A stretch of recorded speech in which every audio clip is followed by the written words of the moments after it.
നികുതി വെട്ടിപ്പ് നടത്തി കച്ചവടം നടത്തിയിരുന്ന വലിയൊരു വിഭാഗത്തിന്റെ അടിവേരിളക്കിക്കൊണ്ടാണ് സുദിയോ ചുരുങ്ങിയ വർഷങ്ങൾ കൊണ്ട് സാധാരണക്കാരായ ഇന്ത്യക്കാരുടെ പ്രിയ ബ്രാൻഡായി മാറിയത്. അത് തന്നെയുമല്ല, ജമാഅത്തെ ഇസ്ലാമി എന്ന സംഘടന ഭരിക്കുന്ന ബംഗ്ലാദേശിൽ നിന്ന് ഇന്ത്യയിലേക്കുള്ള തുണി കയറ്റുമതിക്കും ഇപ്പോൾ തിരിച്ചടി ഉണ്ടായിരിക്കുന്നു. ഇടനിലക്കാരെ പൂർണ്ണമായും ഒഴിവാക്കി ഇന്ത്യയിലെ തന്നെ വസ്ത്രനിർമ്മാണ സ്ഥാപനങ്ങളിൽ നിന്നാണ് സുദിയോ ഉൽപ്പന്നങ്ങൾ വാങ്ങുന്നത്. ഇതൊക്കെയാണ് ഇവരുടെ പ്രശ്നം. അല്ലാതെ ടാറ്റ ഗ്രൂപ്പും ഇസ്രായേലുമായുള്ള ബന്ധമൊന്നുമല്ല സുഡാപ്പികളെ വേദനിപ്പിക്കുന്നത്. ടാറ്റ കൺസൾട്ടൻസി നിർമ്മിക്കുന്ന സോഫ്റ്റ്വെയർ ഉപയോഗിച്ച് ഇസ്രായേൽ പലസ്തീനിലെ ജനങ്ങളെ കൊല്ലുന്നു എന്നൊക്കെയുള്ള വിവരക്കേടുകളൊക്കെയാണ് സുഡാപ്പികൾ ഉയർത്തുന്നത്. ഇവറ്റകളോട് അതായിരിക്കും ജമാഅത്തെ ഇസ്ലാമിക്കാർ പറഞ്ഞു കൊടുത്തിട്ടുള്ളത്. മണ്ടന്മാരായതുകൊണ്ട് അതും വിശ്വസിച്ച് ബോയ്ക്കോട്ട് എന്നും പറഞ്ഞ് നാട്ടുകാരെ ചിരിപ്പിക്കാൻ തെരുവിലിറങ്ങി.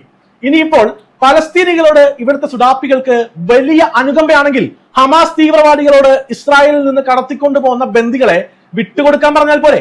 അപ്പോൾ യുദ്ധം നിൽക്കുമല്ലോ. പലസ്തീൻ ജനത തന്നെ ഹമാസ് തീവ്രവാദികളെ തള്ളിപ്പറഞ്ഞിട്ടും കേരള സുഡാപ്പികൾ ഇപ്പോഴും ഹമാസിന് ജയ് പിടിച്ചു നടക്കും. എല്ലാത്തിനും പിന്നിൽ സാമ്പത്തിക താല്പര്യങ്ങൾ മാത്രമാണുള്ളത്.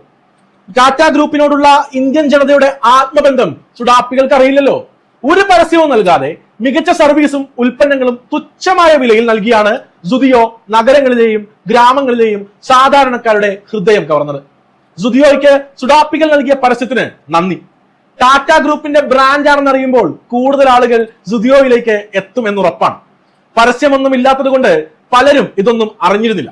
3 ദിവസം കൂടുമ്പോൾ സുദിയോ ഇന്ത്യയിൽ ഒരു ഷോറൂം തുറക്കുന്നു എന്നതാണ് കണക്ക്. സുഡാപ്പികൾ കാരണം ഓരോ ദിവസവും പുതിയ സ്റ്റുഡിയോ ഷോറൂം തുറക്കാൻ ടാറ്റ ഗ്രൂപ്പ് നിർബന്ധിതമാകാനാണ് സാധ്യത. എന്തായാലും നന്ദിയുണ്ട് സുഡാപ്പികളെ. 1 രൂപ പോലും ചെലവില്ലാതെ ടാറ്റ ഗ്രൂപ്പിന്റെ സുദിയോ എന്ന വസ്ത്ര വ്യാപാര ബ്രാൻഡിനെ കൂടുതൽ ജനങ്ങളിലേക്ക് എത്തിച്ചതിന്.